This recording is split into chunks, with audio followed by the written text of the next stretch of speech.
Hello, everybody.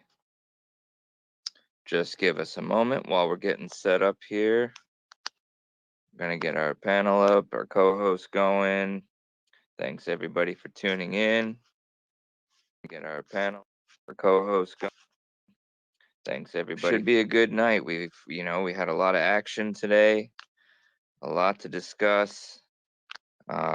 We'll have a special guest coming a little bit later, probably around 9:30 or so.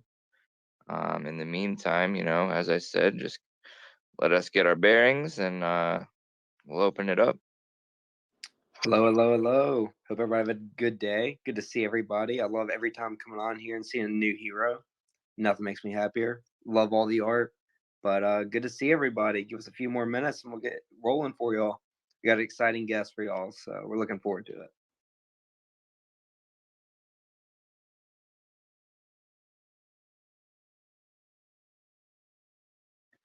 Love seeing all the familiar faces. It's shows the dedication. There's some faces here I see right away every time. I love it. Absolutely. If y'all could do us a favor and hit the bottom right tweet button and say you're in here learning something, we'd appreciate it. As always, Crypto Airborne is going to be recording this stream or this space, and it'll be posted on his YouTube afterwards. So if you can't see the whole thing or want to rewatch, definitely check it out there. We'll get going in just a second. Good to see everybody. Can we get some hundreds going? How's everybody feeling? Let's get some hundreds going. There we go. I like to see some excitement.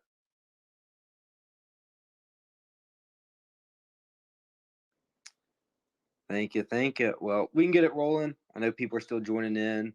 I'm Pepe Stallone, your co-host here, along with Michael, and hosted by the VGX Heroes Twitter page. Follow that if you're not already. A lot of great info and just heroes of the week and just everything kind of pushed through there. So follow them. Join the Discord. A lot of great stuff going on over there. Tons of channels. A lot of interesting conversation about any and everything you want to talk about. And that's about it from me. So, Michael, you want to say it? Hey, everybody should hopefully know me by now. Entrepreneur turned crypto enthusiast and just avid educator. We got a good guest coming in tonight, a little bit outside of the box for us. So we're excited about that. And speaking of Hero of the Week, let's go ahead and give a shout out to none other than Sun Tzu, who is typically at the helm of our VGX Heroes Twitter handle, who is also our Hero of the Week this week. And it was my pleasure to have been selected last week and be able to pick this week's. So it was a no-brainer for me because everything that Sun Tzu typically does for the group, he does under the mask of the VGX Heroes banner and doesn't really do anything for the personal recognition or notoriety. So it was an easy pick. He's out there busting his ass, putting in countless hours for everything that you see on the VGX Heroes Twitter handle, everything on the VGX Heroes Instagram, plus tons of admin stuff and building up the Discord. So he's been truly selfless in everything that he's given to this community, and I thought that he's the perfect fit for Hero of the Week. Absolutely. Dang, appreciate that. Thank you. And shout out Crypto Cartel's new profile picture. I see you. I can't wait to hear from you later as you're our special guest. But while we're waiting for that, I'll pass it on to Stone Cold. Hey guys, Stone Cold, hell yeah, numbers guy. Cover all things VGX, stock, tokenomics. Quick shout out to any of our new listeners who are joining today. If you have any questions about any sort of models or calculators, if you go join the Discord, we have a resource page with all that information. So if you're on Twitter tonight and you saw all the crypto cashback rewards being paid out, if you're curious about how that works, we have a calculator where you can plug in your order information. I'll tell you how much VGX you get back. So if you're interested in that, go join the Discord and check it out. Thank you for that. And once again, shout out to Discord. Glad you're a numbers guy and the Excel guy because I can look at them, but I can't run the numbers. So good to have you. Appreciate everything you do. Frankie, my guy, what's going on? Thanks, Pepe. Frankie here, VGX Hero number 59, Jack Nicholson. I have the pleasure tonight of giving you all current events and any updates that I've come across over the last week or so, both crypto and just general finance or anything fun. Yeah, appreciate that. And Sunzi, if you want to say a hey. Hello, friends and VGX heroes. It's Sunzu, minted number 15. Not sure how I found myself here, but here I am. And I love it. This community is so great. I got into crypto a couple years ago and was relying on doing my own research in quotations, and what that involved was checking YouTube and finding all these wide mouth people talking about how they're making millions a day. And anyway, um, bumped into Floki and some other of the original members, and we started making daily buys, and it evolved from there. So happy to be here, and happy that all of you are as well. Appreciate that. And glad you crossed paths just like the rest of us. But we got 20 minutes or here or so before Shingo joins. So Frank, you want to get into current events? Yeah, sure. I guess the biggest news in the last couple hours was you now trade BGX on Coinbase, so that's access to New York right there. Somewhat. So great to see the ball keep on continuing to roll and moving in the right direction. In addition, kind of tongue in cheek, Voyager came out with their merchandise the last few days. Just don't tell Michael that you bought anything with the Voyager logo on it. That might be an OPSEC fail. I don't know. But kind of the couple of things that I came across this week that I thought I'd share with you guys. First, I wanted to start with the Tucker Carlson, Michael Saylor interview. Let me say, even if you don't agree with Tucker's politics, you should still watch the interview. I think I would have watched it no matter, if it was, I don't know, Joy Reid or something. Plus, I think Tucker got all of 3 sentences in, so in typical Saylor fashion. But it was definitely an informative interview. In addition, I think it was a great it was great mainstream exposure for Bitcoin and more broadly crypto. And I think it's also great. It might be a great interview to show people that aren't haven't been exposed to crypto. I think it's in kind of an easy easy listen. There's a few aha moments. And I know in the last couple of weeks, we've talked about how do we get people not only into the Voyager platform, but into crypto more broadly. And I think it does a decent job. But the man really wins the award for most metaphors in an hour interview. He kind of goes through his process of putting it, why he put it on his balance sheet, basically how do people preserve their economic energy, or as he calls it, or also known as capital. Another thing that I found interesting in the interview, he kind of goes through this the ESG, or quote unquote the ESG problem, which is whatever you might say about that. I tend to disagree that it has an ESG problem, but basically, if you produce a megawatt of power and you put in that, you store it in a battery, you're basically losing 2% a month. You move it over power lines, you lose 6% over 500 miles. Now you use that energy to power an ASIC miner, and you've converted it to digital energy. You can move it over across the globe for pennies and not lose any of that digital energy. So that was kind of one of the highlights of the interview that I found fascinating.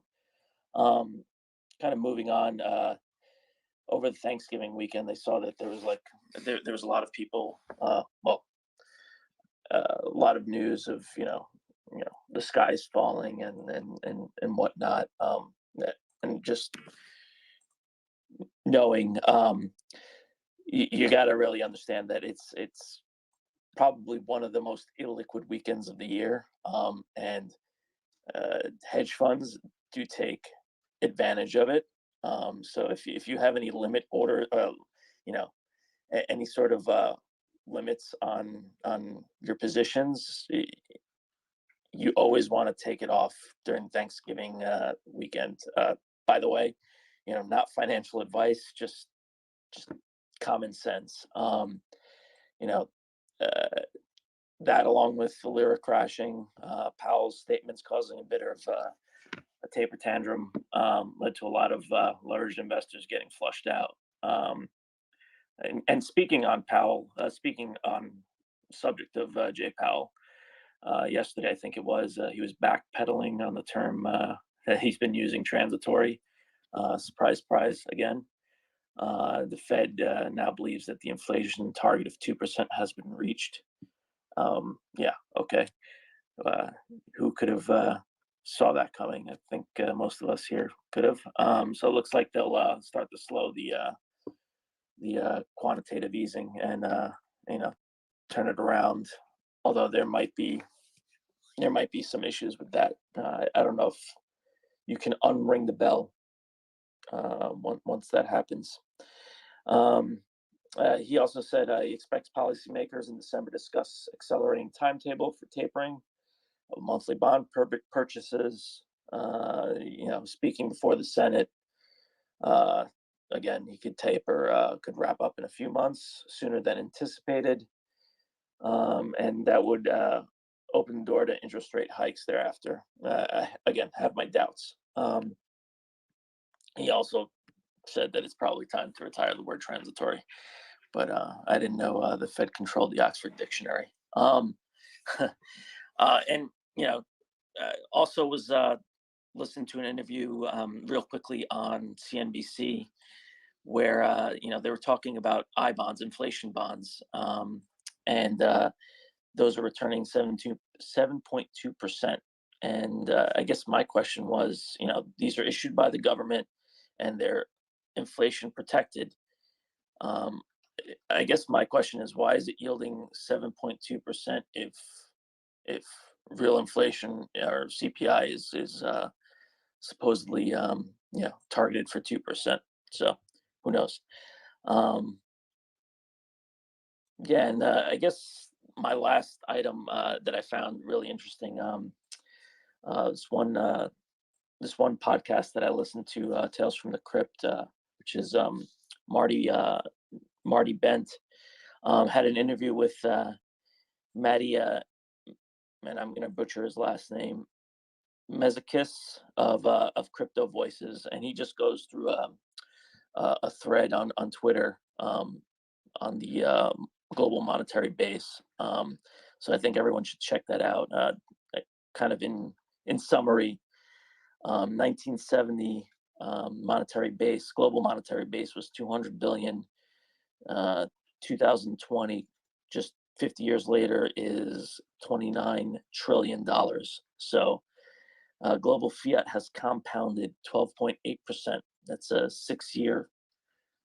If you follow the rule of 72, which is basically you divide whatever the compounded interest rate is, or divide 72 by the compounded interest, that tells you how many years it will take to double the monetary base.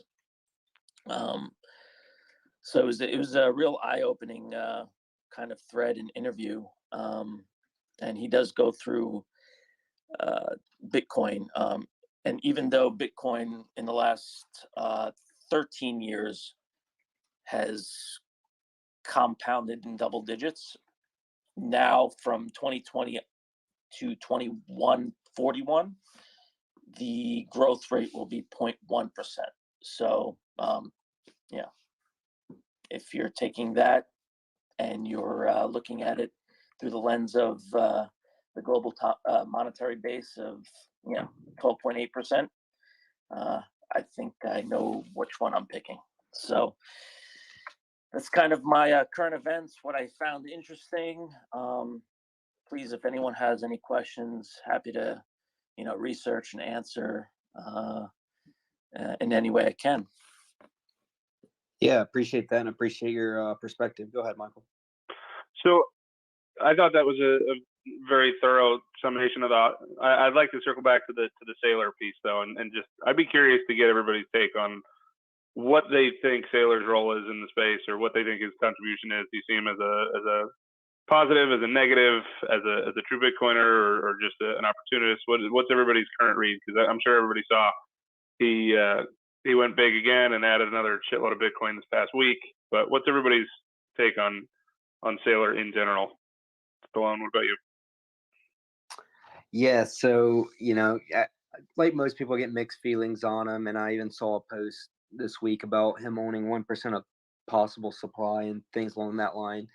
As crazy as he is, I just see him as a wealthy person that's like a lot of us. Like he's a shithead. He has his troubled past, but he's also created some great companies. I think he's just he's taken the full orange pill, full Bitcoin maxi. Like he is just like the same anonymous accounts you'll see on Twitter. I don't see him as an opportunist because, even if he's a pure opportunist, he still had to believe in it because he's about done as crazy shit to accumulate more Bitcoin as possible. And he does have rational ideas behind it, basically taking negative loans or, zero loans to get more Bitcoin now and pay it off later. I see him as a positive, as crazy as he is and outspoken. He does have, he has pretty good conversations and he talks very thorough about Bitcoin. So I like what he has to say overall.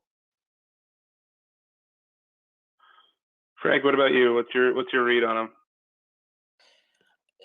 I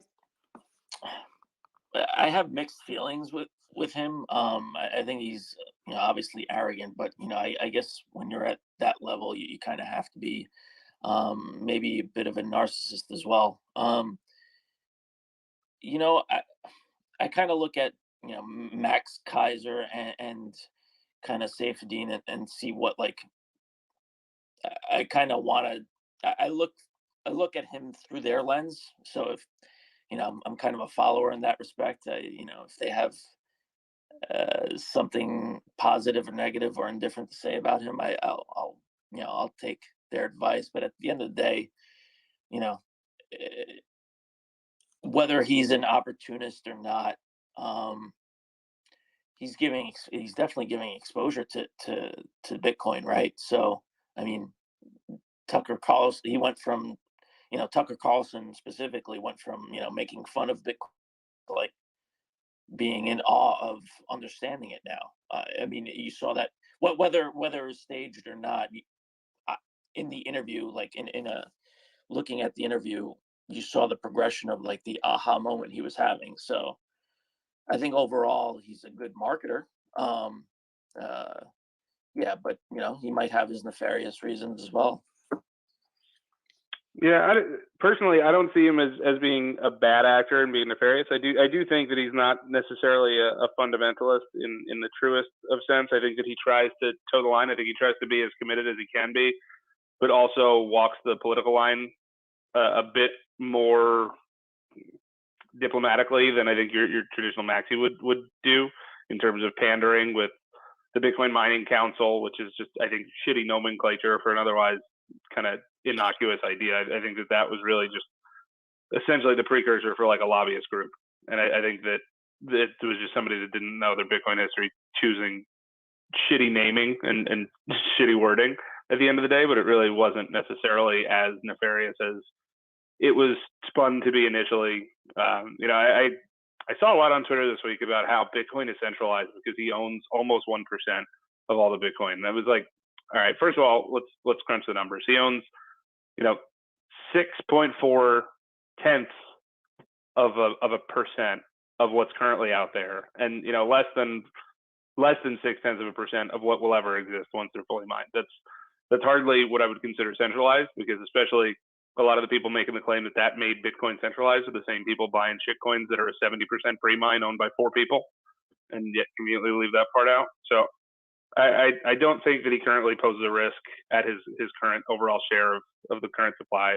I don't think anybody really had a centralization complaint about the Winklevi when they were doing their thing earlier on. So I think that he gets particular animus just because of his bravado and because of how conceited he can be about it. But he's also intelligent enough to pretty much back up most of what he says. So in that regard, I've got a lot of respect for him. I've got a lot of similar background in terms of coming from the aviation engineering perspective and just that kind of puzzle solving, inquisitive mind space that he looks at the problems from. I think that he's very well spoken in terms of how the energy proposition kind of factors in, and how it's digital energy and the transportation of energy and all that.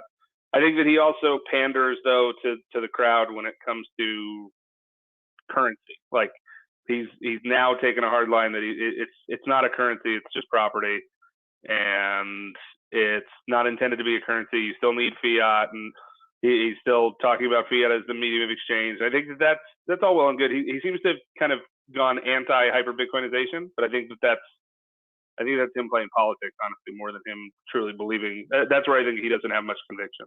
So I think that, you know, there's no heroes in Bitcoin, there's no gods in Bitcoin, nor should there be. And I think he's a good figure for the space for as long as he's a good figure for the space. But just like with Elon and anybody else, there's no one single entity that I think should be representative of the space.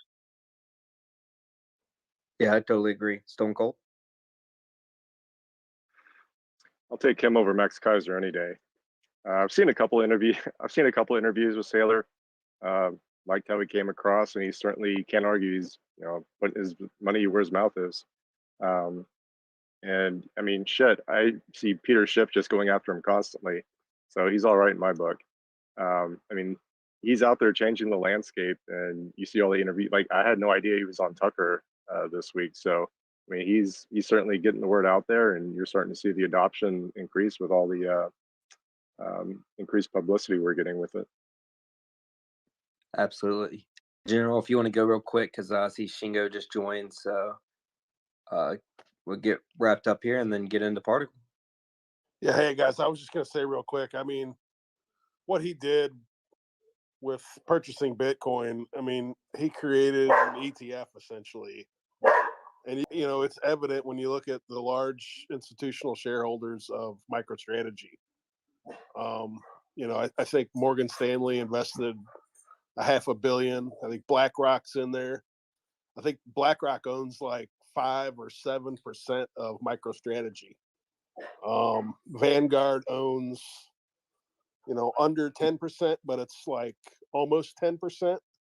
And then there's another fund that owns another, you know, institutional investor that owns like a huge amount, like almost 15% of MicroStrategy. So, you know, those are just a few, but you know, those are all big names, and they're not buying MicroStrategy for the software business.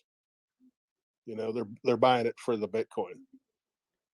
So, yeah, I totally agree. But Shingo, appreciate your time for coming by and talking with us. How are you doing today? Hey guys, not too bad. How about you guys? Doing well, my friend. Doing well. Happy to be here. So I guess, you know, if you want, we can get right into it. You can kind of, you know, say a brief summary about yourself, and love to get into Particle with you.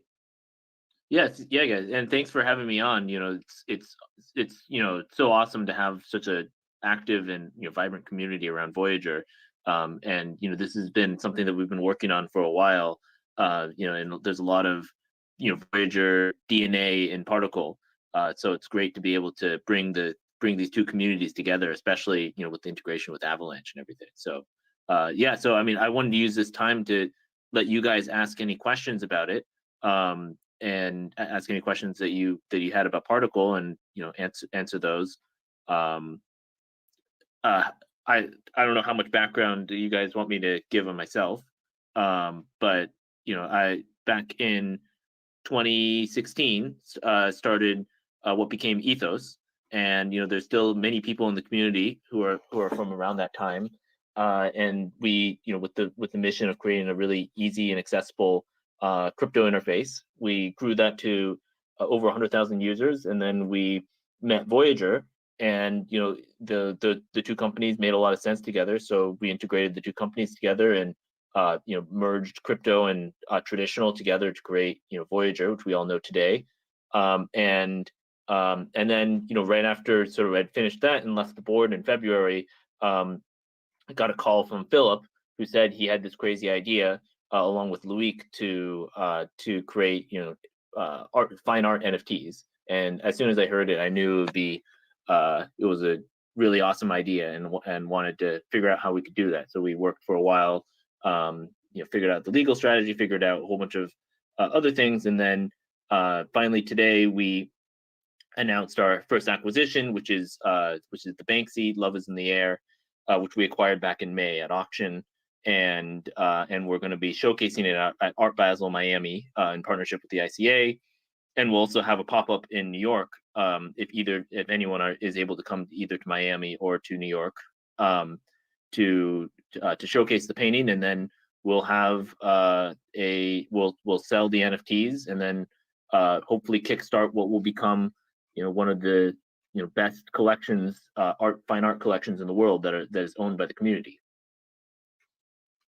Yeah, no, I think it's a super fascinating idea, and I love anything integrating the physical world with the blockchain. So starting from kind of the foundation, what led y'all to Avalanche, or why did y'all choose Avalanche? I've seen they've been very receptive of y'all as well. So just kind of, if you want to touch on that. Sure, there are a number of reasons why.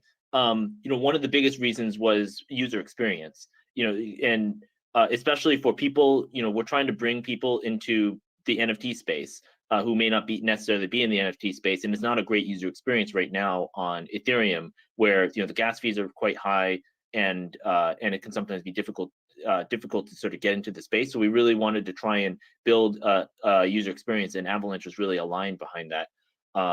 Another reason was also the environmental impact, because Loic runs a charity, an ocean conservation charity, and also I think it's good to support technology that is fueling innovation in the green energy space, and Ethereum is working on solutions to that, but Avalanche has a great platform for being able to build on that. And also the Avalanche team was really aligned behind our vision and what we wanted to do. And on top of that, they were partnering with Voyager, and we wanted to have this particle really work closely with Voyager as well. So just all the pieces really just made a lot of sense for us there. And so we decided to go with Avalanche. Yeah, absolutely. And I'm personally a big fan of Avalanche, so it's exciting to see. And they're coordinated with Voyager, so once again, it's just another pro for me.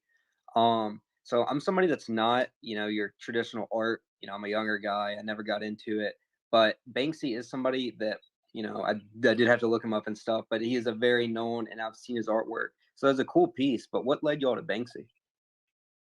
Well, when we saw this piece, it was two things. Both it was Banksy, but it was also this piece in particular, because this is really one of Banksy's most iconic pieces, the flower thrower, and it really represented our idea of creating sort of this peaceful revolution, in which is really, I think, indicative of what crypto is in many ways. It's sort of like this peaceful revolution of people who are sort of discontented with the way that the current system isn't really servicing them, but being able to do that in a way, instead of destroying something old, building something better, building something that's new and better. And I think that's really what this work means to us, is that hope and that idea. And on top of that, Banksy is almost like a crypto artist in many ways, and with the entire crypto space being founded by an anonymous person or group named Satoshi Nakamoto, and Banksy being the pseudo-anonymous or anonymous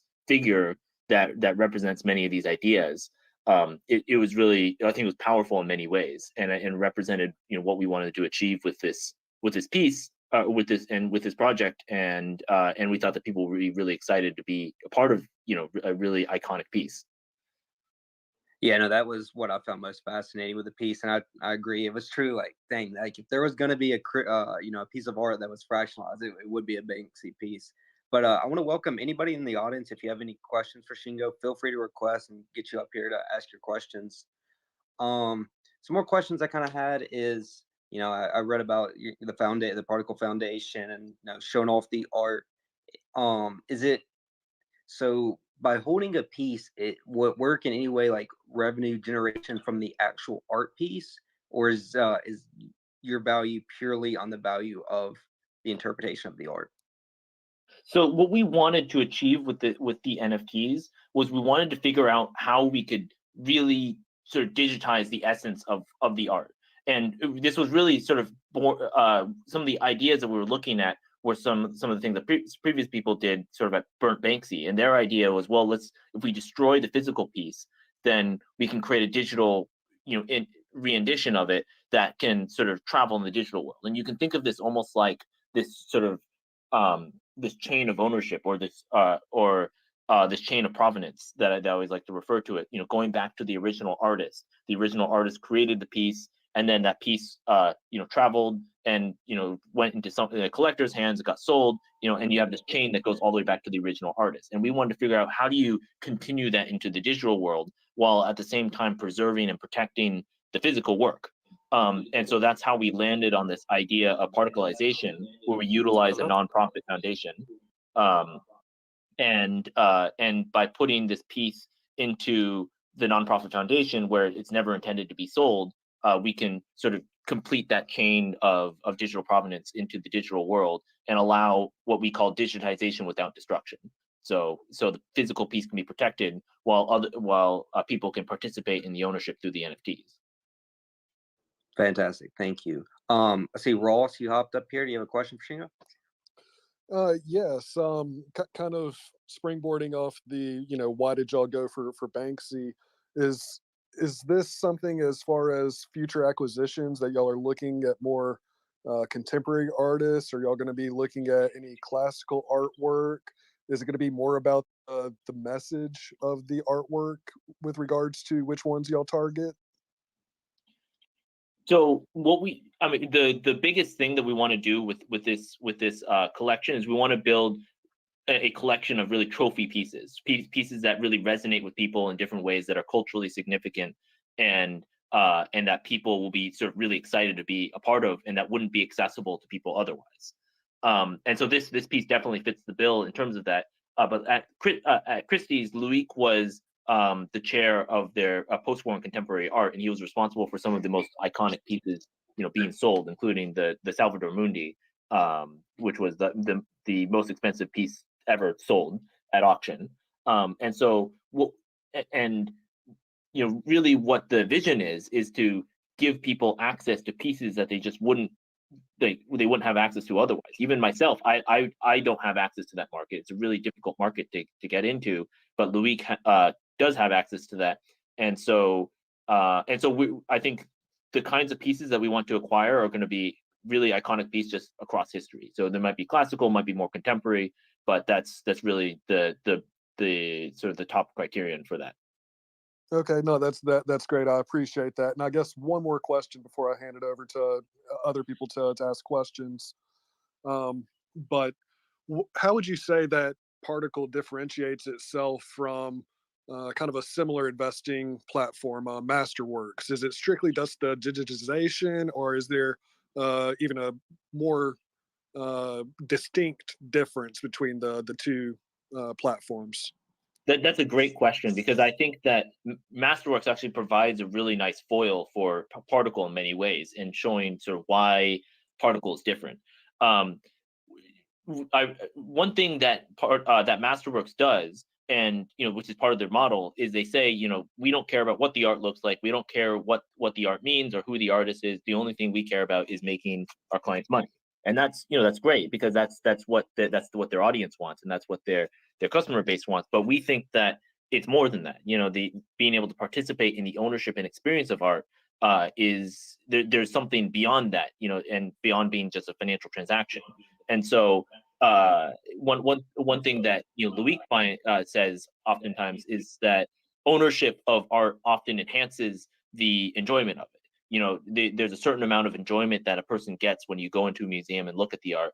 But if you're Ken Griffin and you own that piece of art that's on the wall there, Ken Griffin gets more pleasure from seeing that art on the wall, even if it's in a museum, not on his in his house, then, because he knows he's an owner of it. And so we wanted to be able to provide that same experience to individuals. of being able to experience that ownership. And so that's why we say we are creating a new way to own, collect, and experience art, and ultimately just enjoy art in a different way. And I think that's really where the primary differentiator is. And also, we're using a different medium and a different method of enabling that. Where Masterworks is sort of doing it through securitization, we're doing it through NFTs and through collecting rather than investing. Thank you for that. Hey, Yeah, Shingo, Santiago, you can go ahead. where does the oh, thank you. Where does the NFT actually get I guess stored? I know that the transaction gets recorded in the blockchain, but is there any backup or anything that you know of that or that you might be working on? Like, where does it actually? I know that there's like no physical server where your artwork, quote unquote, is stored, a digital copy of it. Like, where's that proof type of deal? I don't know if I'm making any sense, but I just always had that basic question. Sure, and that's probably more a question for NFTs more generally. But so the Right, nuts and bolts yeah. of that is the NFTs are minted on Avalanche, and so and it's in a very similar way that the NFTs are minted on Ethereum, and the way I always like to think about NFTs is that they're sort of just another digital primitive, like tokens, like websites, that can be used to represent different things or different ideas. And really, NFTs, I think people often get caught up on both the technical and the social pieces of it, but it really is both a technical and a social construct. It's a technical construct in that it's creating this digital primitive that's used to define ownership in a very sort of particular way. But it's also a social construct in the same way that every other type of ownership is also a social construct. The way that you own your house is because there's sort of this widely agreed upon way that we manage property rights in our society that allows you to own your house and have certain rights over it. And there's certain rights that you don't have around different land, and that depends on sort of the location and different factors about that. And so the NFT represents this bundle of rights as it's applied in the digital realm. And so with the particle NFT, you'll have a title deed page that shows sort of like this. We'll be putting the certificate of authenticity of the piece in there. We'll have a different bundle of rights that are associated with each particle, and that will be sort of imbued into the particle itself. If that answers the question. Yes, thank you, man. Yeah, that's interesting. Yeah, thank you so much. Yeah, appreciate you hopping up here. Stone Cold, you have a question? Hey, Shingo, thanks. Thanks for joining. I had a question. You said so the foundation never intends to sell. Can you kind of go into maybe a little more detail of what scenarios where that could potentially be sold and how that might affect some of the particle holders? Yeah, so I mean, we are trying to put as many legal protections in place to prevent it from being sold. I mean, one scenario is around insurance because the painting is insured, and around damage or destruction. And in those scenarios, then there'll be sort of a nonprofit trustee that handles that stuff. But because it's in a nonprofit, there's no individuals that can sort of profit off of the painting anymore. And the reason that we chose that structure is because we wanted to, in the same way that physically destroying and burning a piece sort of eviscerates the value, so that the value can be sort of transitioned to the digital realm. And that was what they did in Burnt Banksy, where they physically burned a Banksy piece, and then they so to allow that value to sort of be imbued into the digital pieces. We're all similarly legally eviscerating the value. So by putting it in this nonprofit, we're sort of trying to destroy it legally in as many ways as possible, so that we can allow this the NFT to be born out of that, if that makes sense. Yeah, thank you. That's a great explanation. Appreciate it. Yeah, another question I had on the distribution of the particles is, so I read there's 90% going to, open sell, 1% to the foundation, and 9% being set aside. Could you give some insight on that 9%? Yeah. So actually, I mean, that was because our investors wanted to see that we were sort of confident in the project, and we are very confident in the project. So that's going to be held by the company that tokenizes this. So there are two companies in here. There's sort of Particle that's a sort of for-profit company that is looking to particleize and create these things. You can sort of think of it as owning sort of like the technology, the particleization process, and that sort of stuff. And then there's the nonprofit, which holds the physical piece, and is responsible for maintaining that. And the reason that the nonprofit has a 1% piece, you can think of it almost like a key or a shard that protects one individual from owning 100% of the piece, and so that the piece can remain and the physical rights can remain within the nonprofit. Perfect, thank you. And so I see that Particle, it's a .com. So where's the marketplace, or where will they be listed once sale happens? I know that I'm sure that'll be explained later on, but if some insight on that. Sure. Yeah. So we're going to be working with Kalau on a number of things, but Kalau is like is an NFT marketplace on Avalanche, and we're also building our own proprietary marketplace as well. That will be sort of the Particle marketplace for trading these. But the secondary market is a big part of the strategy, because we want anyone to be able to sort of come in and purchase particles in whatever artist that they believe in, whether it's Banksy, Basquiat, whoever we end up tokenizing next. We want people to be able to sort of come in and participate in that. Perfect, thank you. Yeah, that's about answered the questions I have. If anybody else got anything for Shingo? Yeah, first of all, thanks, Shingo. You've been doing an awesome job answering all these questions. I really appreciate it. I can't remember what it was I saw. Is the amount of particles? Was it 10,000? Is that what you guys are breaking them down to? Yeah, 10,000 is 100 by 100 grid. All right, cool. What's going on, Floki? You got a question?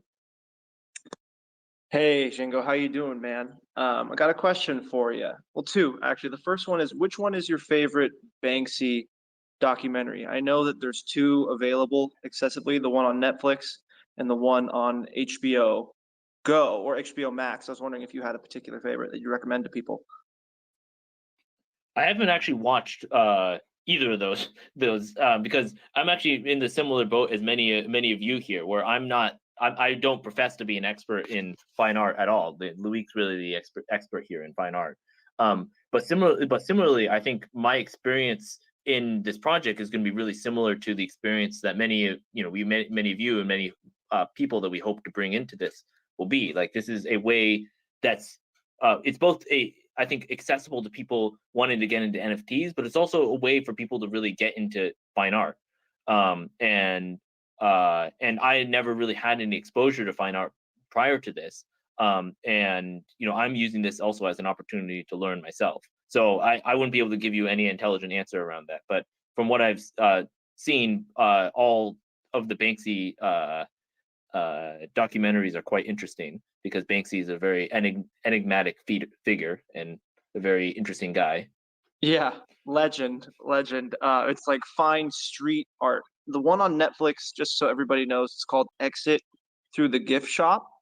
And the one on HBO Max is called Banksy Does New York. But there's a couple other ones as well I think you could order. You just have to Google it. But those are the two really accessible ones. Shout out to Banksy and Voyager and you guys, Particle team, to grabbing this. This is just so freaking cool. So congratulations. And the second part is, when's the museum?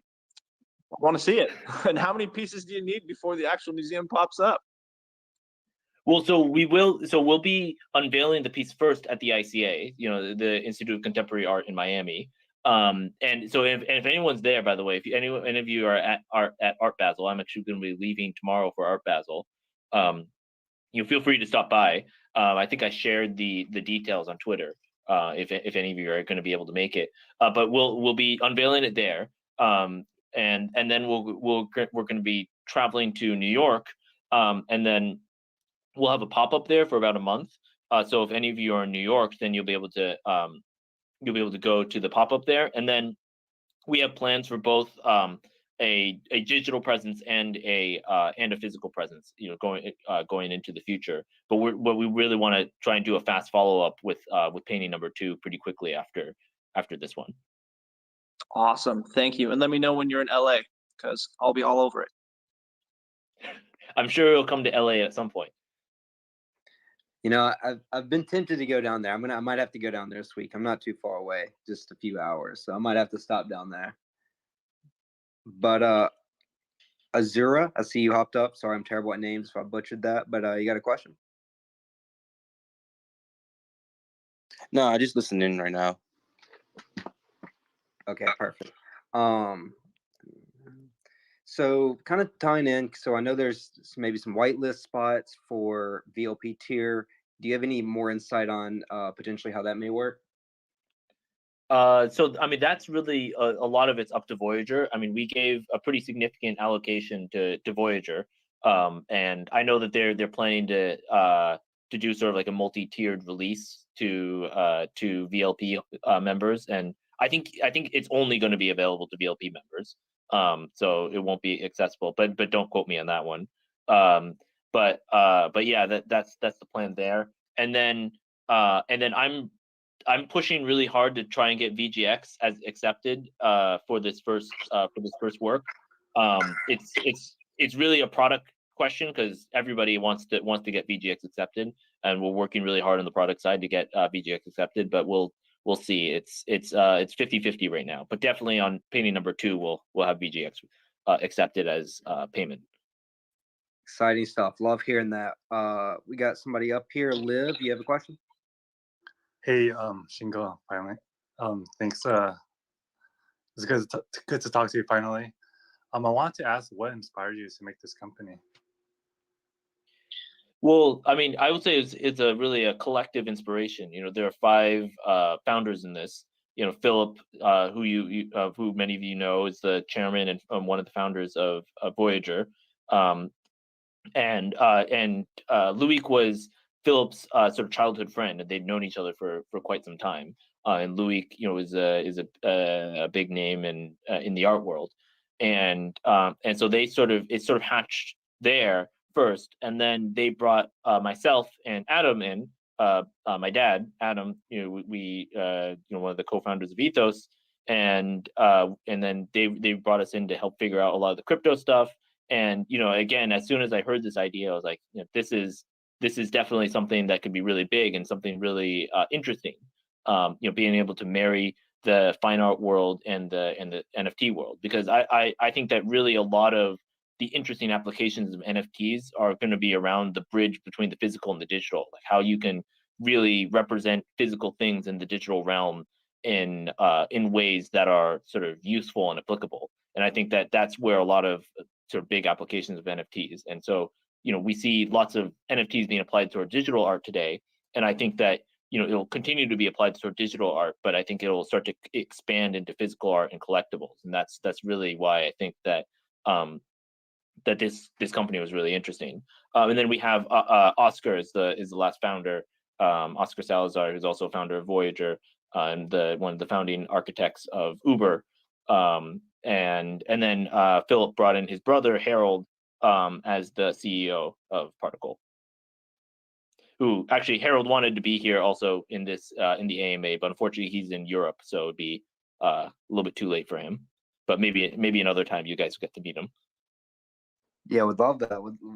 We love all the alpha. We love hearing firsthand instead of having the panel have to relay information. So once again, we appreciate your time. But E-Dog, you have a question? Yeah, thanks. Hey Shingo, I'm just like curious if you have any kind of suggestions for like listeners like myself who haven't yet gotten involved in this project, or like, you know, have been watching this project, you know, and like, you know, the multiple parts of it, you know, Voyager and all that stuff. but you know, like in terms of like learning or like actions that we could take to get involved, you know, because you know all of this sounds really interesting, and yeah, like what do you recommend for us? Well, I think it depends on sort of what aspect, but definitely sign up for the wait list, since earlier you sign up, the more likely you for whitelist. So the stages are first the wait list and then the whitelist. And then in the whitelist phase, we're gonna send out a bunch of communications, and people are gonna request allocations, and then we'll give different allocations. And then there are different ways that you can also get whitelist spots. I also recommend joining the Discord too. It's quite an active Discord in there, and we'll occasionally do giveaways, and we'll occasionally do giveaway also whitelist spots. If you're not a VLP member, you can join the VLP, and there's probably going to be a lot of demand for this already. At least Voyager is anticipating a lot of demand from VLP members. So it might only be, unfortunately, available to navigators, but we'll see on that one. And yeah, and also if you have any sort of questions about this stuff, you feel free to message me and ask, or yeah. But I mean, I think there'll be a lot more ways to participate. We have a lot of interesting things in the pipeline that we're working on to let people sort of participate, since really this project is about sort of building a community around fine art, and letting the community participate in the ownership, collection and experience of these pieces. Yeah, I love that. Cool, thank you. Just real quick, just to clarify, when you say to join the Discord, are you talking about the Particle Foundation Discord or the Voyager Discord? Because I'm in the Particle Discord, but yeah. Yeah, the Particle Discord for Particle, but the Voyager, the Voyager Discord is great for like Voyager for the whitelist. too. Which one were you talking about? The Particle Discord. Okay, we'll be gotcha. giving out some things in the Particle Discord. Okay, and I'll make sure to say hi. Yeah, I mean, and also you can also join the VGX Heroes Discord too if you want to get involved with them. VGX Heroes super active in the Voyager community. Cool. Okay. Awesome. Thanks, Shingo. Yep, no problem. Go ahead, Michael.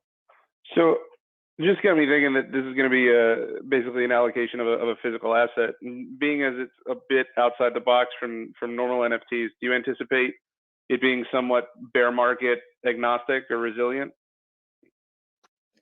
I think it's actually really interesting, because really we don't know how this thing's going to behave on the market. I mean, our plan is to sell it more or less at what we paid for the piece. So the piece was acquired for 12.9 million plus another couple million in hammer fees, and so that's where we arrive at the $1,500 per particle. So we're more or less, the Particle Foundation and Particle is not really going to make any money on this. And the way that we acquired the painting was through debt financing. So it's going to be basically some investors and friends and family helped acquire this piece, and that's going to be how we're going to be acquiring pieces in the future. But really, we want to put this in the hands of the community in a way that's as accessible as possible. And so we're on the primary, we're really not planning to, the company's not planning to make any money on the primary. We really want to just put this in the hands of the community and let it sort of grow organically. So I have no idea, though. If I understood it right, it sounds so there's kind of like three contingents. There's the 90% that gets sold, the 1% that goes to the not-for-profit, and then the 9% that goes to the secondary company. So which of the entities is actually securing the debt to acquire them? Is it that 9% that is taking on the risk, and then therefore that's probably everybody's take on the alpha that is to be made? Yeah, so we set up a special purpose vehicle for this, and we'll probably do the same for the future. So there's you can think of it like the Banksy company that raised debt in order to purchase the Banksy, and then it's going to transfer the title over to the nonprofit, and then get paid back from the primary proceeds of the sale that gets returned to the investors. I gotcha. All right, thanks. We got somebody hopped up here. Winter Soldier, how are you, my friend? Doing great, man. Doing great. It's awesome to be here and get to kind of hear this stuff firsthand. You have a question for him? Yeah, sorry, this is kind of a tangent, but Shingo, do I remember seeing you over in the Impact Theory Founders Key Discord, or am I misremembering seeing you Impact somewhere Theory. I can't recall. Impact Theory Founders Discord. Probably not, if that's the answer. Probably not. No. It might have been in the Heroes Discord. That's all I got for now. I'm definitely in the Heroes Discord. Yes. Yeah, probably there. Well, thanks for hopping up here. Do you anything else? Sorry. Not yet. All right. Well, I appreciate hearing from you as always. Yeah. Any other questions? Kind of ran through mine. Love to get some outside thinking. Huh? Let's see. So, starting off on the price of the public sale, have y'all disclosed how much that'll be? Yeah, it's going to be 1,500, and then we'll be able to, since it's on Avalanche, you have to use the Avalanche bridge to bridge ETH if you want to pay with ETH. So it'll be wrapped ETH or Avalanche for AVAX for the primary sale, and again pushing really hard for VGX right now too.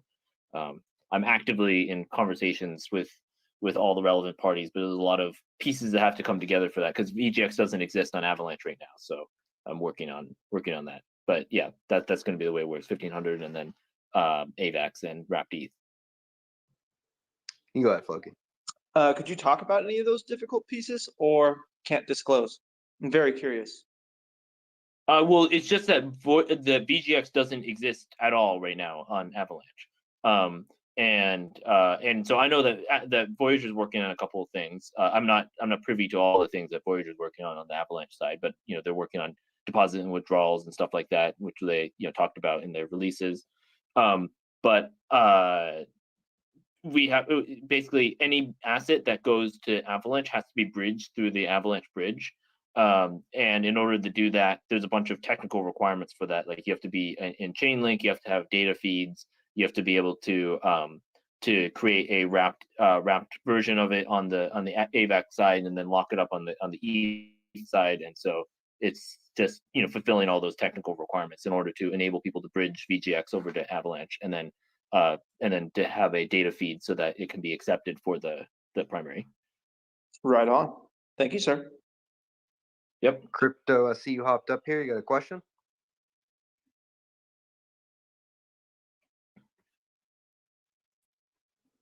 What about you, Winter Soldier? I saw you came back up here. Floki read my mind, man. Shingo started talking about being able to pay with VGX, and I thought, wait, VGX isn't on Avalanche, and then, it all got covered. All right, I'm gonna butcher it, but Sheringan, see you hopped up here. You got a question? Yes, hi. My question is for the particle platform. Is it just going to be straight through the Avalanche blockchain that you can purchase? And if so, I'm not too familiar with the Avalanche blockchain. Is there like a how-to type of deal on how to buy one of the particles? Thank you. Yeah, we'll definitely have some more content. We're working on some content around sort of the educational piece and how to do that. But at a really high level, it depends on what you're going to be paying with. So assuming AVAX and wrapped ETH, you'll have to bridge. If you're doing with wrapped ETH, you'll have to bridge from Ethereum and then use the AVAX bridge, which is pretty simple. You just link your MetaMask to that, and then or whatever wallet is compatible with it, and then you can bridge your ETH over. Or if you have AVAX already on chain, then you can just use your MetaMask wallet and you put AVAX into in there, and then it'll just be a really simple sort of mint mechanism where you'll purchase, and then what we're doing is we didn't want people to gamify on the primary sale, so it's going to be completely random mint that gets sort of revealed a week later after the primary sale, because the primary sale is going to have multiple stages with different allocations to the whitelist, which will all be talked about later. But yeah, that's at a really high level how it's going to work.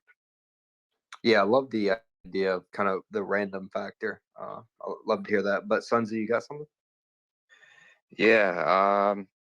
forgive me for not doing a whole bunch of reading. I was just curious, the museum, is that going to be physical or digital or both? What are your ideas for that? Yes. So it would, yeah. So it'll be both physical and digital. And you know, there's some really cool stuff. You know, I met with a person whose title is a metaverse architect the other day, and I can't say I've ever met someone who's a metaverse architect before, but that's really interesting that that's a new job title that's popping up. And these people, they often come from sort of traditional architectural backgrounds, but they design these like really beautiful digital spaces. It's really cool to see how that's evolving and really the leading edge of that. So what boat are you in? Are you Decentraland or Sandbox? What? We haven't decided on that one, but it's gonna have to be something that's AVAX compatible. But we do have some really cool stuff coming down the pipeline on that one. Cool. Good to hear. Thank you. Crypto, you can go ahead again. Yeah, Sharon again. Yeah, I'm terrible with names. I don't want to butcher it. I feel bad. Yeah. Hey. So I was reading an article about that there's going to actually be a museum in the metaverse to represent the physical museum. Have you decided on a name for the museum? And then also, you know, what do you think about like having like virtual rooms in the museum, and one of those rooms being for VGX heroes? We have not decided on a name yet, but I do like that idea of a VGX heroes room. Maybe there's some art that can be VGX heroes art that can be put in there if you guys make some NFTs. But no, we haven't decided on that front. But there will be some interesting integrations that we're working on between sort of the NFTs, the 10,000 NFTs and the big physical piece, and then the digital reincarnation of that, and all that. It's all being worked on. Thank you.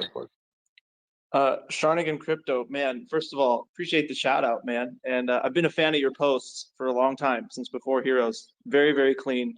Big fan. I've been trying to get you on board with us for a while. But anyway, I digress. Shingo, another question for you. I know Ross brought up, the style and the category of art. Can you disclose or talk about the frequency that you're going to acquire new pieces? Is there some sort of roadmap or plan? Or are you just kind of sitting on this and waiting on for the next best thing? Well, we're already working on raising capital for the next one, because as you can imagine, these pieces tend to be very expensive, especially when you're trying to get the super iconic pieces. But then the next sale is either in March or May of next year. So we're going to be trying to participate in those auctions. And actually, one of the problems is when you become too high profile in the art world, people sort of know which pieces that you're targeting, and then it becomes more difficult to acquire those pieces. So we had an advantage back in May when nobody knew about us, and we sort of quietly raised money, and then we were able to acquire this piece. I think if people knew that we were going after this piece, it would have been more difficult. So that is something that we're going to be sort of working against, and I think that's something that also the Constitution DAO faced when they were trying to purchase the Constitution, because everybody knew that they were purchasing the Constitution, and not only that, they knew exactly how much they were going to be able to bid. So I mean, that this is all stuff. This is if we want to go more in depth on this side, that this would be something to have Loic come in and talk about, because since this is really his bailiwick. Right on. Thanks, man. Fascinating stuff. Yeah, feel free. Anybody else that has any questions, hop on and ask. Might be your only chance. So come on, I know one of y'all have a question. Stone Cold, you gotta ask a question. I better not receive like 10,000 DMs after this call with all the questions you guys didn't ask. That's what's gonna happen. Everybody's gonna DM me asking, did he ask or did he answer something, or why didn't you ask this? All right, so Shingo, why Chef Boyardee in the Heroes? That's a one of the discords that I'm a part of. It was a inside joke from there because one of the people said, whoa, slow down there, Chef Boyardee, and then it just stuck. So I'm Chef Boyardee now in Discord. I love it. So give us some alpha here. Are we going to be able to have our particle NFT on Voyager's platform in any form or fashion? I would love to have that happen. As you can imagine, though, since I'm not directly involved with Voyager, I don't have control over what they do and don't do. But I can tell you that Voyager NFTs are a priority, for sure. And that, I mean, they're also an investor in Particle as well. And we're giving them an allocation that they can share exclusively with the VGX community.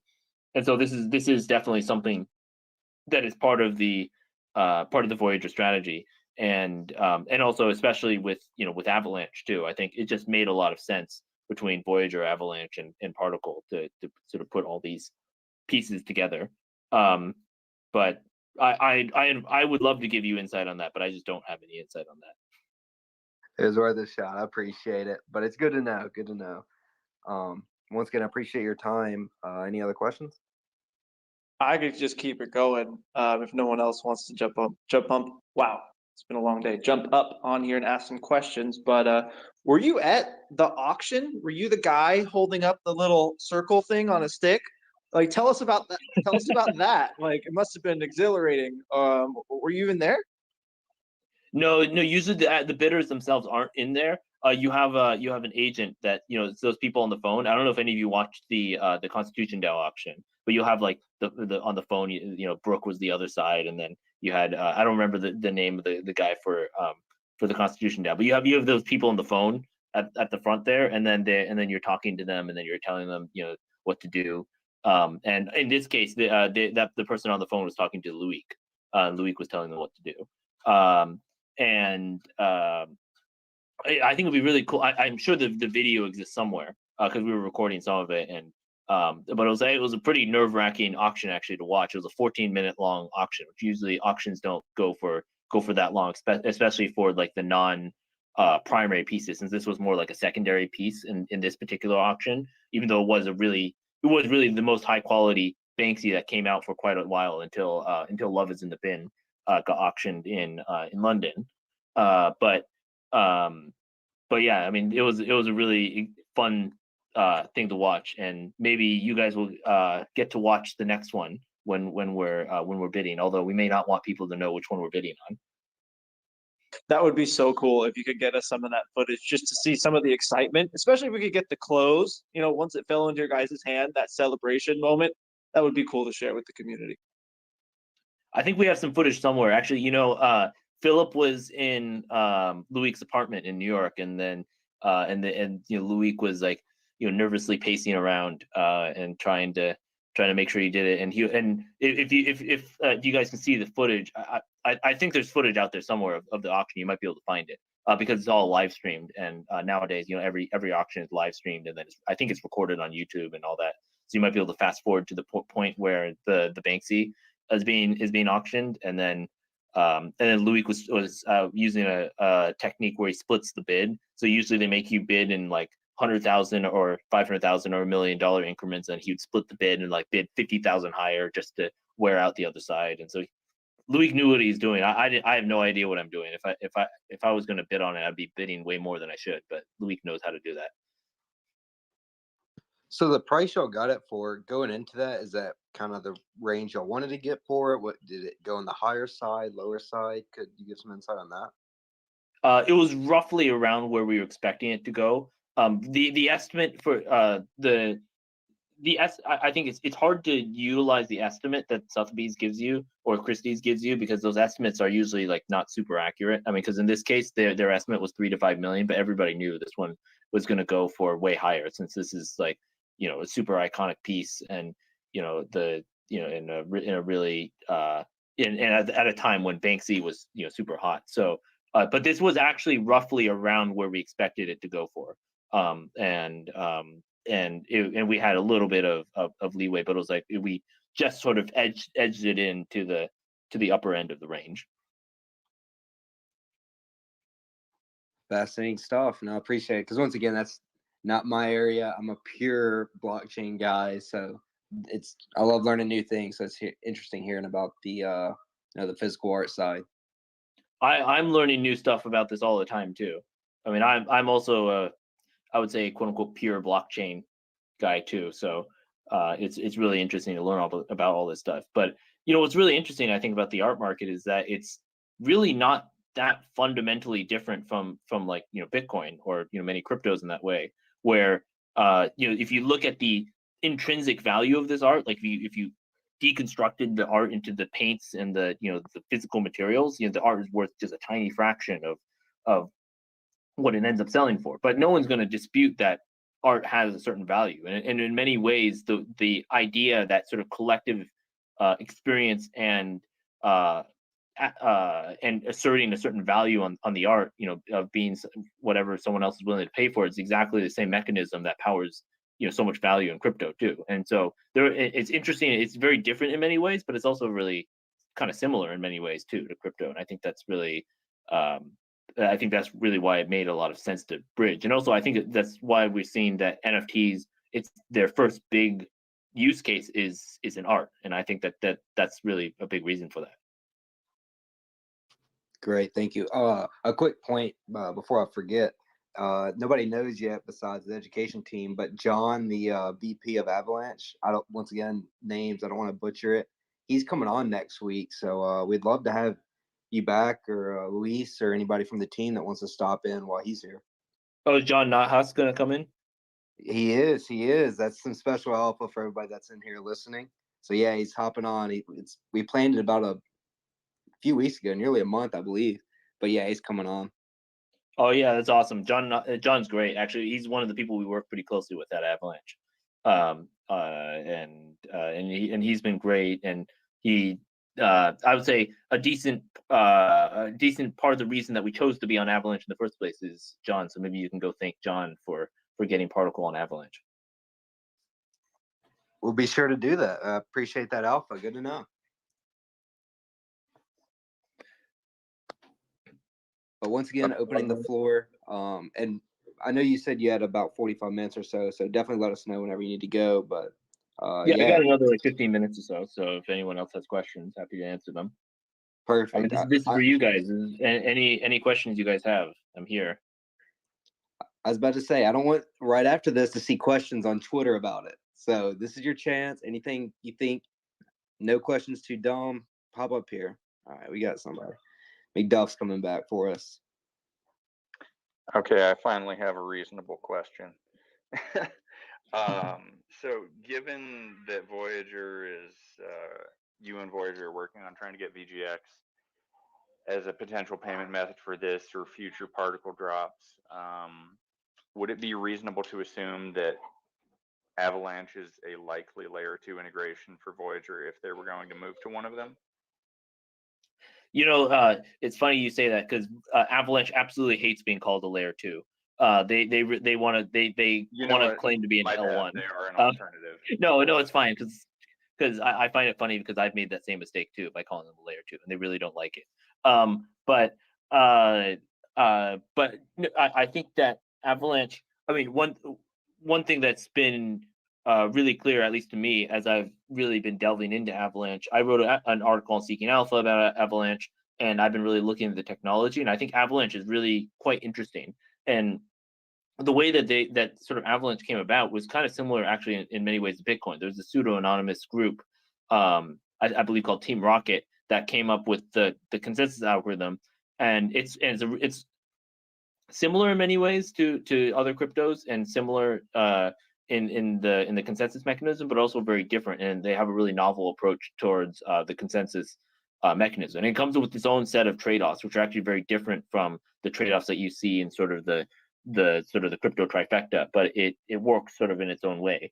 And so they have this the protocol is Snowflake to Avalanche, so it's called Avalanche Consensus, and Avalanche Consensus can sit on top of other types of virtual machines. So they have a Bitcoin version, and then they have the Ethereum version, and then the Ethereum version is called the C chain, and that's the version that we're building on top of, and the version of the network that most people interact with.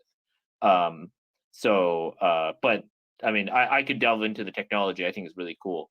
But the technology, they're not only focused on the technology, but I think another important piece is they have a really big organization around applying that technology. You can build the most sophisticated machine that goes ping, but if that machine can't do anything useful, then there's no point in building it in the first place. Yeah, I guess the most sophisticated use case for that ping machine I can think of right now is if they had to build stock trading on top of a blockchain, what would they use?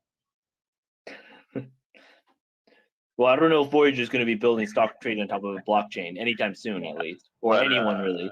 Although I have talked to some people who are trying to do that. There's just so many challenges with trying to do something like that. I was about to say it was FTX that attempted it, and that got shut down real quick.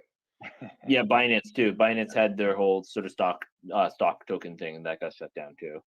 And it was Binance of all people too. Well, thank you.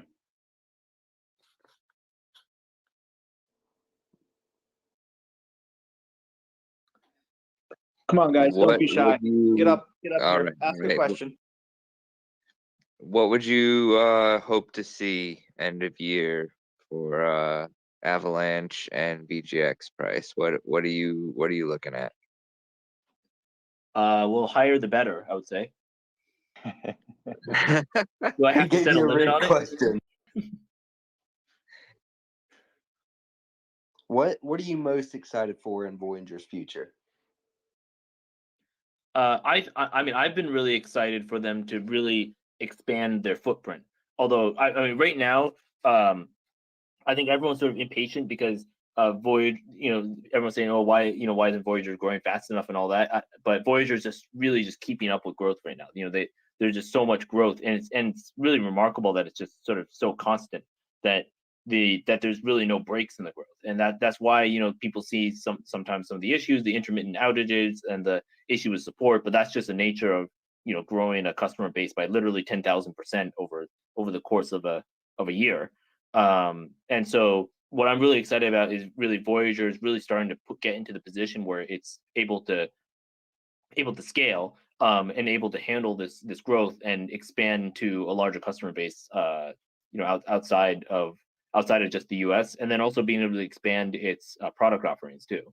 I think there's both being able to be international and being able to give like a full financial experience. In many ways, that was really a big part of the vision that we had at Ethos, and I think that a lot of that is really coming to life, and just Voyager's really starting to really tap into all the resources that it has available to it. So I'm really excited about that. So, what do you think is, if you had to look into the crystal ball, what do you think is going to be the tipping point where Voyager finally gets the credit it's due and sort of eclipses Coinbase? Because Coinbase is definitely the exchange that normies and non-crypto people might have heard of. They get all the thunder, their stock price is way inflated, and Voyager is, by every metric that I can think of, a superior platform. But it's tiny from a stock perspective. Like, what do you think the tipping point is that finally gets them the recognition they deserve? Well, I think you can certainly compare, I think, Coinbase and Voyager on many product metrics, and I would definitely agree with you that I think that Voyager is superior in many ways from a product perspective. One of the big business metrics that they're not superior on is just pure number of users. Coinbase just has a larger footprint and in a larger number of places and just way more users using them. And I think that's really one of the biggest differentiators, honestly, between Coinbase and Voyager. I mean, if you just multiplied Voyager's user base by 10 or 100x, Voyager pretty much is Coinbase. There isn't really that big of a difference between them. Although that being said, Coinbase is focused. I think we're starting to see the divergence between what Voyager focuses on, which is sort of that the order routing and the brokerage services and some of the other financial services, but also, and Coinbase starting to focus on sort of more the base layer stuff like some of the work they're doing on like multi-party computing and some of the integrations into DeFi and NFTs. And so I think I actually think that I don't think that Coinbase is going anywhere anytime soon. But I do think that Voyager is really under-recognized by the market, and so I've expressed that for quite some time now, that I think that Voyager is not getting the recognition it deserves. But I mean, to me, it can only remain that way for so long. You know, Voyager's growth is just remarkably consistent. That, you know, they're growing their revenue, they're growing their users, they're doing everything right now. So there's so I mean, that's, I guess, what I think of it right now. Yeah, crypto, it's easy to get wrapped up in the short term because it's like a day in crypto is like a month in real life, but or vice versa. A month in crypto is like a day, but so it's easy to kind of want more all the time. But yeah, I totally agree. And Gerald, we see you hopped up, and we got a few more people requesting, so keep the questions coming. We appreciate y'all. Hey, I was just gonna say, I was kind of in that thinking for a long time, for a big chunk of this year. But it kind of seems like that's a trap you could fall into, where it's almost like if you did relative valuations on Tesla, then every car company in the world starts looking great. But I think the main difference between Voyager and Coinbase, besides all the things that Voyager has going with debit card, crypto to stock, all the things everyone knows about, I think they also have a massive like economy of scale, and they could have buys from massive institutions with 0.01% fees. And I'm not sure if Voyager's doing that on the back end, or if they're doing that behind doors for big institutions, or if that's something they could compete with in the future. But I just think it's kind of a different business model, but I could be wrong. I wonder what you guys think about that. No, actually, I think that you're right, because that was sort of what I was trying to say here, which is that you know, Coinbase is insulated from some of the market activity because, you know, Coinbase does have the institutional business line, whereas Voyager is really focused on retail. And I think actually Steve said this before, where he said, you know, we want to be the best at one thing, and the thing that Voyager wants to be the best at is servicing a retail audience, and you know, starting to expand that a little bit into retail and small business owners. And so I think that bifurcation can be really beneficial both for Coinbase and for Voyager. And so that's why I've actually stopped comparing Voyager to Coinbase as much, because I actually think that the businesses are starting to differentiate themselves pretty significantly. I think what Voyager is like a better comparable to is like Gemini and Robinhood and sort of businesses like that. I think that those are closer comparables, and so I've been using those in my analysis more often. Coinbase also lets you transfer more assets, such as Luna, which I know is a big thing. Too, I also have Luna stuck on Voyager, and there's not really any explanation as to why you cannot transfer off of Voyager. Voyager just needs to develop those integrations. It's just a matter of development, and Voyager's been just constantly hiring developers, customer service, operations, just people across the board that Voyager's been hiring. I think their employee count went from, it was like something like 40 or 50 to 170 or something just in the past like 6 months, which is, you know, a massive growth. And you know, in some ways you can only grow a company so quickly. So there's, you know, right now I think they're still just trying to keep up with demand, which is not a bad problem to have. No doubt. Then the investing guy, see you hopped up here. Good to see you, my friend. You have any? Hey, how's it going? For some reason when I speak, I can't hear you guys, so I'm not sure if anyone is talking. But I had a question for you guys. The VLP, do you guys see Voyager adding another token? For one of the biggest things that I enjoy from the VLP is earning that extra interest. So right now we have USDC, Ethereum, and Bitcoin. Do you guys know if there's going to be another coin added, maybe from the top 10, like ADA or maybe some DOT or anything like that? To the interest program? If I'm not mistaken, isn't there interest on DOT right now in Voyager? Yeah, 12%. Yeah, it's actually one of the highest ones. Yeah. Yeah, I think what I mean is that saying extra 0.5% for right now you can gain it on Ethereum, you gain it on Bitcoin. Do you guys know if there's going to be another coin that's going to be added to that extra 0.5 or 1% or 1.5, depending on what tier you're in? You're talking about the VLP Yes, the bonus? VLP bonus.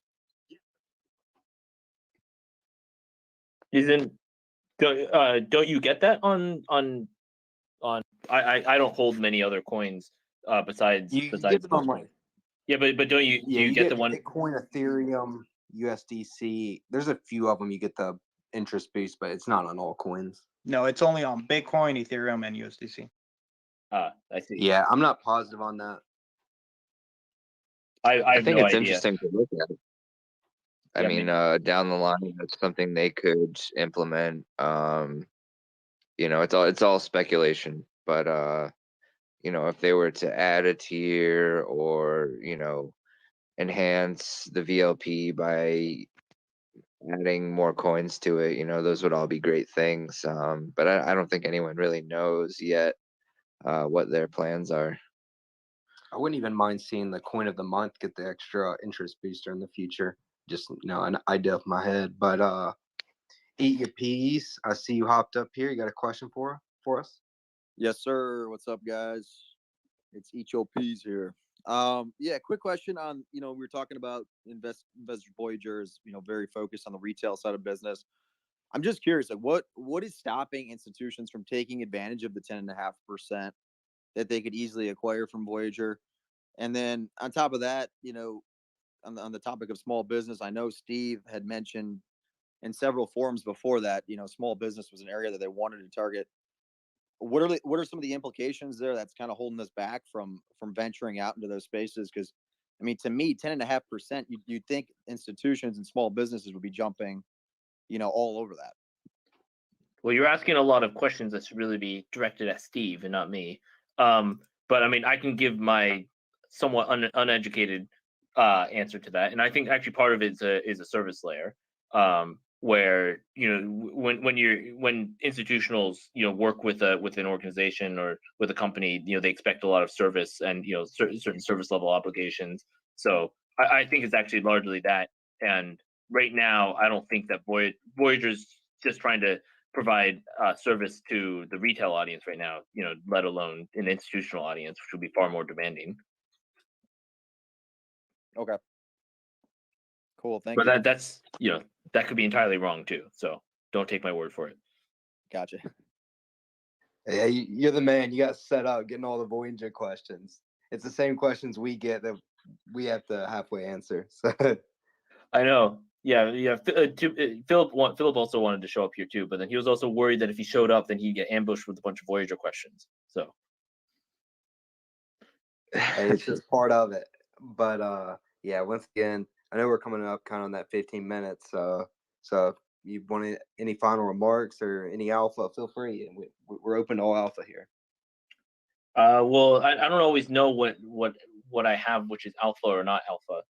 So if I answer a question, sometimes I guess I give alpha to people, and sometimes maybe my answers aren't very useful. But I think it'd be great, if anyone isn't signed up for the wait list right now, definitely sign up for the wait list, and join the Discord to try and get into the whitelist for Particle. We're super excited about Particle, and I think that really this idea of building a community metaverse museum owned by the people, really owned by a community, is a really exciting idea for us. And so we're, if any, we'd love to have any of you participate in that. And if you have any questions, instead of DMing me, why don't you at me on Twitter, and then I can answer it, so then other people can ask it too, since I'm sure there's gonna be other questions that people ask. But yeah, maybe I'll let one more question, if anyone wants to ask one last question, and then I'll answer that, and then I'll head off. Yeah, we got one more person joining. I just got to give a shout out. I was the 23rd person in the particle Discord. So if you want to hand out a whitelist, I'll happily accept it. You can think about it.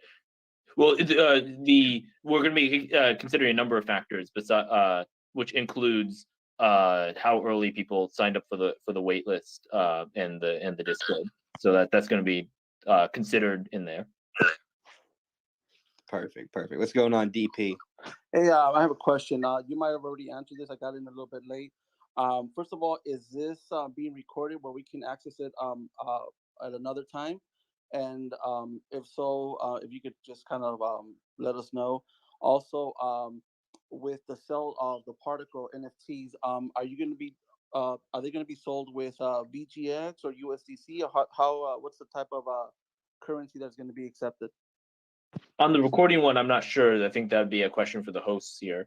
But on the particle one, right now for sure we'll be accepting AVAX and wrapped ETH, and I'm pushing the team to do VGX as well. But the issues there are from a product point of view, not a business point of view. So we may not have it for the first one, but we'll definitely have it for the second one. Will I be able to transfer it to my wallet? Transfer the particle? The particle is going to be through the mint mechanism, so you'll have to use like a MetaMask or some sort of wallet to purchase. So it will be sent directly to your wallet. Not your Voyager wallet. Not yet. We'll see on that one. Oh, perfect. For the recording, it's recorded and it'll be posted on Crypto Airborne's YouTube, Shingo. So we can also give you that link. But yeah, appreciate it, and thanks DP for hopping up here and asking that. Once again, can we get around 100s for Shingo stopping by and answering all the questions for us? We appreciate it. Get the round 100s going for him. Yeah, thanks guys. Thanks for having me, and thanks for letting me come on here. Yeah, anytime. And love have anybody from the team want to pop on. We kind of avoid the Voyager questions for them if they want to hop on. Try and limit that. Great. All right, thanks guys. And let me know if you guys want me to hop on here again. It was great to be here. Absolutely. Appreciate it. You have a good night, my friend. Thanks, you too. Right, thanks. Fantastic stuff, everybody. Try to bring you all the best people we can. Like I said, next week we'll actually be having Nick, the VP of Avalanche, on. So that's exciting stuff. So learn more about Avalanche. But now to full circle back. Anybody have any topics they want to discuss? Yeah, I think we had some stuff that we didn't cover at the open, but I think it was mostly Stone Cold stuff. Let me go back through my notes because I know that everybody saw that. What was it? A couple 100 million tokens got pulled out of one wallet and then put back in. We've come to find that was a bit of a nothing burger. I think I'll figure out what else he was going to share with the community, but that was just routine movement from one side to the other. Yeah, that was something we kind of talked about briefly last week, but yeah, it just looked like a normal, wallet shuffle of coins around. So it's back where, go EOPs. EOPs. Yeah, quick question for Stone Cold on the numbers that he published. Thanks again for doing that, man. I love reading up on that. He actually had to hop off tonight. Oh, I'm sorry. Yeah. Shit. I'm sorry. He All couldn't good. stay the whole night. Maybe you guys can answer this then. So the 72% that's staked, the remaining 28%, that could technically be still held token, just unstaked, correct? Yeah, that could essentially be outside of the Voyager ecosystem, people that just have it in like MetaMask wallets, but it's not staked, or potentially sitting in a pool somewhere, like maybe in a swap pool with ETH on Uniswap or something like that. Those coins can't be. There's no way to monitor that. I mean, you can deduce as much as you can make a good case for on Etherscan, just trying to look transparently on where everything is. But like if coins are locked in a liquidity pool to swap to and from ETH or something along those lines, then those can't simultaneously be earning yield as a staked token. So I would think that the variety of liquidity sources that are out there are going to have unstaked tokens, whether that be your core liquidity for Coinbase, for Binance, anybody else that's or this new Gate.io, any of them that are providing liquidity at the trade level, is that liquidity is all going to have to be unstaked. Got it. So you think that 72 million remaining would probably be more so like 50 million? I don't know. I'm just kind of tossing out a number. It's entirely possible. It would be, without digging into the Etherscan in depth, it would just be a guess, honestly. Gotcha. Thanks. Yeah, I wish he didn't hop off. He would have been the perfect person for that. And I know he had some good information, but we'll catch him next week as always. What's going on, Jeff? Yeah, curious about transfers, AVAX, DOT, Luna. When do you see that? Obviously, we're not Voyager employees, not financial advice. I would say especially your bigger coins like DOT, since that Steve's really fond of DOT. For anybody that doesn't know, that's one of his favorite coins. So and especially doing the 12% interest, it's in the works. When it's just it's hard to tell, but in perspective, I know everybody wants coins as soon as they're listed to be withdrawn and deposited, but the coins that you can't withdraw, it does tell you ahead of time. And I know it's frustrating, but I believe all coins will be able to deposit and withdraw inevitably. It's just working on them one at a time. I mean, companies are going very fast in a year, so for them to even be constantly adding new coins is a plus. I know it's frustrating. There's arbitrage opportunities elsewhere for better interest and things, or you have coins you want to bring them in. It sucks, but it's just part of the growth. Anybody else have any opinions on that?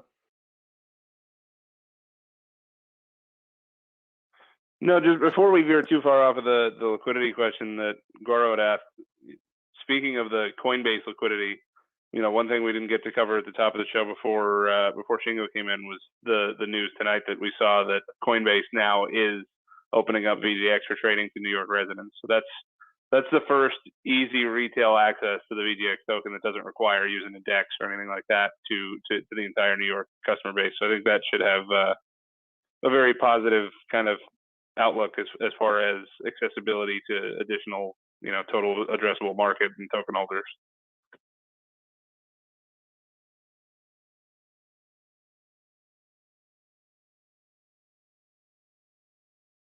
Yeah, we got about 20 minutes left here. So if you have any questions, definitely request and we'll get you up here and we'll answer the questions the best of your ability.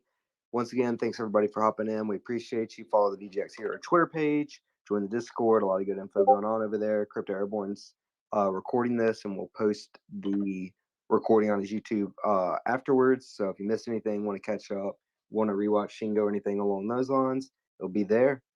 But what's going on, investing guy?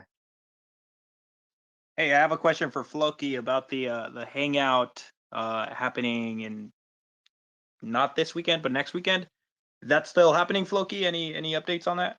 Yeah, man, I'll be there. I'm just gonna be hanging out in downtown Long Beach all day and all night, grassroots style, just kicking it. So whoever wants to make it down there, reach out, we'll find you. It's not that big of a radius. It's like Promenade, Pine Street, oceanfront area, lots of restaurants, lots of places to drink.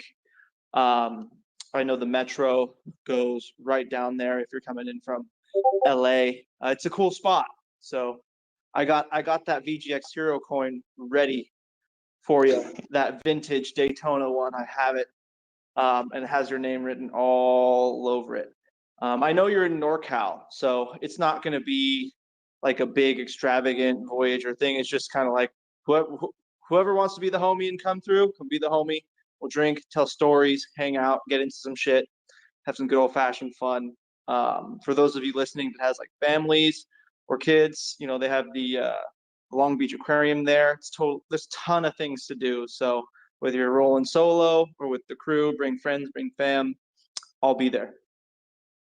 Sounds good. Yeah, I'll be there too. So I'll see you there, Floki. Yeah, I'm gonna grab my my hotel tonight. So I'm gonna book that. So I'll be there. Nice. There's like a ton down there. Like I don't know how big you want to go, but like the Hyatt's like right there by the convention center, and there's a couple other bigger hotels. I try to stay as close to the promenade as possible for sure.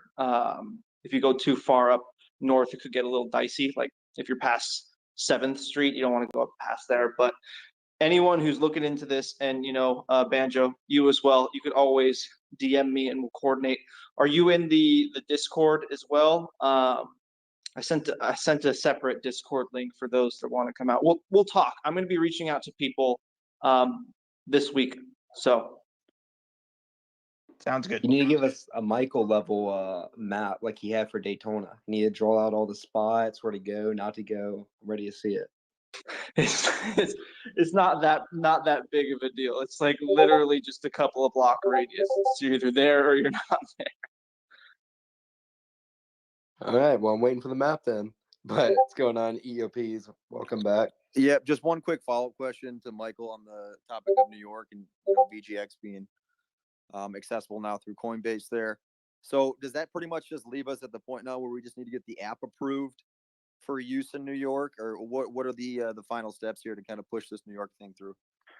New York always lives and dies by the bit license. So New York hasn't given out a bit license in, I believe, over 2 years at this point. So that's all. Then the bit license would go to the company. So it's good the token is now transmissible in New York at a retail level, but it really doesn't, unless this is somewhat of the underpinnings of how the sausage is made, and it's a sign of things to come, which we don't know. Maybe this is laying the groundwork for a New York entry, because now there's liquidity in the state of New York, and previously I don't think any of the other exchanges really could have even transacted in New York. So maybe Coinbase was one of the dominoes that needed to fall to have liquidity in the state. If you want to look glass half full, that's pure speculation, though. I don't have anything concrete on that. If I'm just trying to kind of work through what the logical steps would be in my head, to me, it's certainly not a net negative to have liquidity on an exchange that's allowed to transmit in the state of New York. So hopefully that was one of the gating items, but we don't know, nor do I think we will be given any kind of transparency as to that. I think everybody's just kind of patiently waiting for New York to do its thing. But It's like the stick poking meme that says do something. That's like everybody waiting for bit licenses. Yeah. Even with the Banksy thing, even the documentary is called Banksy Does New York. So there's that too.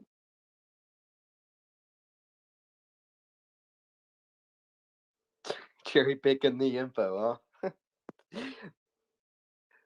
huh? Hopefully it's soon. Like I said, I want New York as soon as possible. I want Canada. I want my friend Daniel. I want him to get the app, and I want Europe. It's all in due time. I want NASDAQ, all in due time. It's not if, it's just when.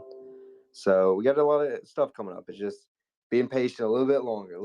At least we're getting some price action now with the extra volume. Extra volume might be an understatement, considering where it went, where it started, and where it is now. Yeah, I remember looking at it and averaging of like a few million in volume, or like 10 mil, and then jumps up and it's like 240 mil one day. Like come full circle.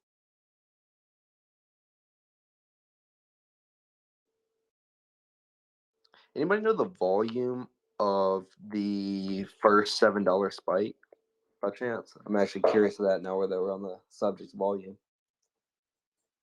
I'd be interested to compare it. I bet you Cartel knows, and he's just not going to say it. I bet you. Oh, I he bet you 100% he knows does. for And sure. He was our special guest for tonight, and he's not even coming up here. Shingo was the opening act for him. But yeah, if anybody has any questions, we got about 15 minutes left. Love to hear from y'all, or you can just hear us ramble about whatever's on top of our head, because kind of got through our main topics. I could start talking about them Island Boys. Y'all like that? Yeah, I love it. Even though it's it's getting kind of overdone and stuff, it's still a funny video to have. And no publicity is bad publicity, is like they say. So I'll take it. That was community driven. Philly fan from Stocktwits, excuse me, and our very own Pablo Escobar. So Appreciate you, man, and everybody over there on the other side of the internet at StockTwits. Check it out. I put a post out there about Cameo. There's a lot of people that we could I think Magic Johnson's on there. I saw the dude who does "Let's Get Ready to Rumble." We could have him shout out VGX, and we could do this. I mean, individuals could do this. It's pretty cool. So who would you guys, if you could pick a cameo to do VGX, who would it be? Give me a sec to think on that one. I pinned the tweet for anybody that hasn't seen it, so if you want to click that and watch it real quick. But give me a few minutes. Is Rebecca Grant on there? I can get her to talk about it, whatever. Just hit my mom up.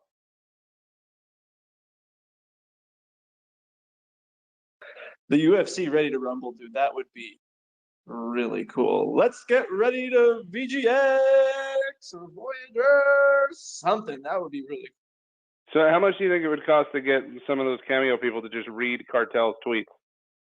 Oh, That's what I want to see. Mark Cuban. I don't know how much they cost. I'm curious how much to get a Cameo video, but I know like the Island Boys, they're pumping them out because I've seen a ton of them. So It's all public. I think the Island Boy was like $300 or $700. I'm not sure, but somewhere within that range. Fill My Bags Jackson, what's up, buddy? Mark Cuban cameo. I know we need it. We've done pretty much everything else. We just need him to just shout out VGX on the Twitter. I would love to see Christopher Walken explaining Voyager and VGX like he does the pocket watch. Anybody seen that? I think you went dead on that one. Walken's No. a G. That would be cool. He just adds and removes commas throughout whatever it is that we're going to send. Him reading a V post would be exceptional. All right. Okay. I believe Come it on, was people. I believe it was Pulp Fiction. Pulp Fiction. He's Explaining talking that- about Yeah, the pocket watch, man. The pocket watch. you It's all. like a You all need to pivotal look that up. moment in that movie. YouTube Christopher Walken pocket watch and get back to me saying that it would not be great to hear him talking about that with VGX. Maybe I could get the actor who plays Floki to do something. Who knows? Think I'm going with Morgan Freeman. Final answer. Get God's voice himself? Not bad. Not bad at all. Exactly. I'm going to surprise absolutely nobody and just share with you that I've heard of approximately 0 people on this website. Yeah, well, you don't know anybody, so that's expected.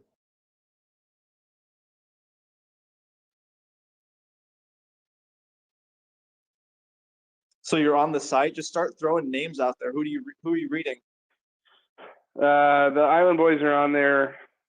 They'll do what they did today for $200, or they'll do it in Santa costumes for $300. You could actually get just random like mall Santas to do your shit like for $15, and they crank them out like every hour. It looks like. What about Michael Rappaport? I'll look. Pretty sure he's on there. Paula Abdul. I've heard of her. Wow, pretty sad. I need to pick up a new career, just reading what people send me for money. Michael Rappaport is $200. See, I figured these were more expensive than that. But I just thought these people were overcharging for it. If you're going to do anything corporate for business, they charge you $1,000 for the same thing. So it's $199 for personal use. But if you're going to make engaging content for company, customers, or employees, then it's $9.99 for the same thing. Love that. Look at them marketing. Fascinating stuff. You learn something new every day. What if we got like Buzz Aldrin, the astronaut? James Earl Jones, maybe. That'd be a good one. Both of those would be good ones. We're going to the moon. We need just Samuel L. Jackson while we're at it. VGX mother. We've gotten way off topic. See, this is what happens when y'all ask us questions. You get us talking about voices.